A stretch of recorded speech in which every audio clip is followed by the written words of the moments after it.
Good morning, YouTube.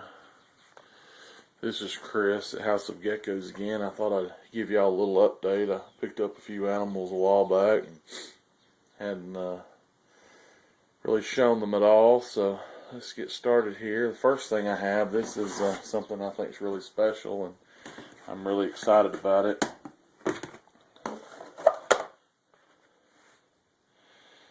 This is an albino Indian python crossed with a Burmese python. So it's half Indian, half albino Burm.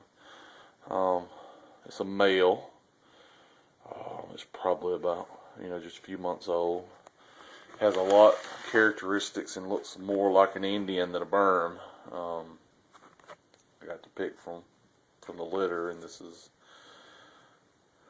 the best looking one. I thought looked more like an Indian than the rest. You see, he's really pretty, but his patterns are a lot more Indian looking than they are Burmese looking. If you noticed on most of your albino Burms, you have the dark oranges and the light oranges. Well, here you have mainly creams and dark orange. There's that middle color is kind of absent. The light doesn't show it the best, but so I can get him a little better light in there. But he's really beautiful. A little squirmy, but that's about it. Show you what else I got. Picked this up at this month's Dixie Reptile Show, but this is an orange ghost female. She's about 250 grams. Got a sweet deal on her. She doesn't fall into really any of the plans I had on breeding, but while I was at the show, I did see a gentleman that had a pastel ghost butter that was just bonkers. So I do have a butter male. I don't have any pastels, but the ghost butter would also be nice. So I understand that with the way the genetics work, I could produce butter het ghosts whenever both of them reach breeding age, and then breed back some things to get the butter ghost. But that's the fun thing about this stuff. It doesn't have to be immediate. She's very sweet, very nice, really pretty. She's got just smoking orangish yellow color. I guess she's an orange ghost. I've seen just ghosts, and they just do not have this lemony orangey looking iridescence to them like this girl does. But anyway, on to what else I got. Be right back. Let me see if I can get it before it gets away. But next I got a pair of Kenyan sand boas. I got a male and a female. They're both roughly the same size. This is the female. It's like she turned her little water dish over and she got a little damp. But yeah, these are really neat little animals. I've got them set up separately here, but I'm thinking about putting them together. But have a little moist hide and a little bottle cap water dish. They keep getting sand in, and then a couple of little stones. One of them's already shed. They both, surprisingly, the third day I had them, took pinks for me, so I was happy about that. I'm not going to show you the other one. They look exactly the same, so I'm not going to disturb it. But yeah, this is a nice little project to tinker with in a couple years. This is the super hypo het for albino female, and look at that tail. She has just a gorgeous carrot tail. She's also very pretty, nice green on top of the head, almost zero pattern, a little black on the tail. But her parents are super hypo het for albinos, so she's a super hypo het for albino as well. Her brother is an albino, so he's a super hypo albino. I'm not sure if that's a sunglow or a albino or how you call that, because that's just not my specialty by any means. And I've talked to a few people, and I get mixed opinions there too. So Not really worried about it. These were for sale, but I decided to keep them. I'm going to breed them back, and yeah, see what I get by breeding her back to her brother. I guess is what I'm going to do. I'll show you the brother, or the male, so you can see how much bigger this male is. So he's probably 44 grams, but dang, he is just smoking hot. Look at that tail. That tail's 50% orange. I'm put him on the scale here. Oh, hold on, buddy.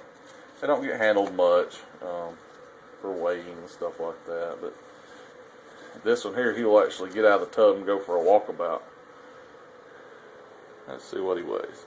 He is 49 grams, so yeah, he's ready.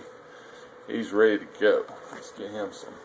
I also picked up some different kind of worms. I picked up super worms instead of mealworms, and man, they're picking out on them.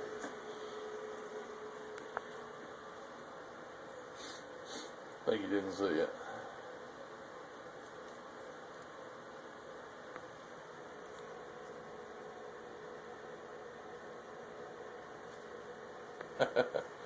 Where did it go? Whoa! These things actually crawl out of the bowl.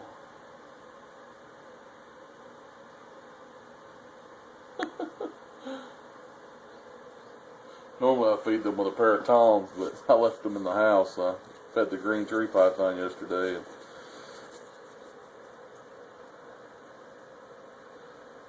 I'm probably gonna get bit here. There we go. That's more or less how he's used to being fed, is with a pair of tongs. But anyway, like I said, I just want to give you a little update on them. Let's see here if there's something else I can show you. I guess I can show y'all some eggs or the snapping turtle. Let's see, snapping turtle. He has doubled in size. He's still a little bitty fella, but I think he's about 30 grams now. But when I got him, he was the size of a quarter. Now he's about the size of a half a dollar. He will also eat those super worms, mealworms, crickets, whatever you get him. He's fun to watch. Let's see here. I'm first going to show you my leopard gecko eggs. I've gotten 2 clutches so far this year from the parents of the 2 that I just showed you. As you see, I've got 4 nice plump eggs. But yeah, they're doing okay.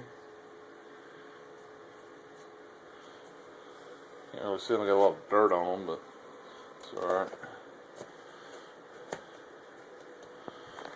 So you can see the dates they were laid. She was digging around in her lay box last night, which is weird because she's been on a 3-week turnaround instead of once a month. This is the first crested gecko's eggs I had, and I mixed up my males and my females this year to try to get some different variations of colors. And this clutch, I don't think, one of them definitely wasn't fertilized, and this one doesn't look so hot either. When I candle it, there's definitely pink in there. So the other one was just solid yellow. There was no embryo. It didn't look like it at all. This one I do not know if it'll hatch. Not sure. Now this is what I'm kind of excited about, even though they're not worth a whole lot. That doesn't always have to do with anything. But these are gargoyle gecko eggs, and they are both fertile. You can even see the pinks in them from here. But yeah, they're growing. You can actually see the little aliens squiggling in there a little bit with a flashlight. Really good. And then this one here, I had my, sorry about that dirty dish there before I had my crested gecko food. This is Pee-wee's first eggs. They turned out beautiful. They are definitely fertilized. I was more worried about her. But it looks like my younger male that I put with my older female, he's not doing so hot. But anyway, that's about it. I guess I can give y'all a peek at the white throat. He's sleeping down there. Doing good. Floor's a mess. I was cleaning mouse cages the other day and Got plenty of mice. You can see all the baby cresties. All the ball pythons are still where they were. There's the Indian and the ghost. The butter's there. It's kind of humid. I got all my breeder cresties here. Over here is my Bolivians. I've had them actually separated. I just put them back yesterday. I gave them some off time from breeding just to see how they would do. And cleaned their cage really good and got them new bedding and stuff and got them back in here. And I haven't seen any lockups, but that's alright. That's the male with his head over the water bowl and the female. But I gave them a good 2 weeks apart, feeding separately. Well, I always feed separately, but normally I separate them, feed them, then put them back together. And they would lock back up. So I tried separating them, feeding them for 2 weeks apart, and then put them back together. Everything seems to be okay. But anyway, guys, thanks for looking. Hope you enjoyed what little bit I showed you there. So there's not a whole lot going on. Got some eggs incubating. Everybody's growing, feeding. Like I said, excuse the mess. I did clean tubs yesterday, but or most of the tubs, and clean rat cages. And like I said, you can see all the shavings. I got to get in here and sweep. I should have done that before the video, but you know, things happen. Yeah. So enjoy. Hope y'all have a great day, and we'll see y'all later. Bye.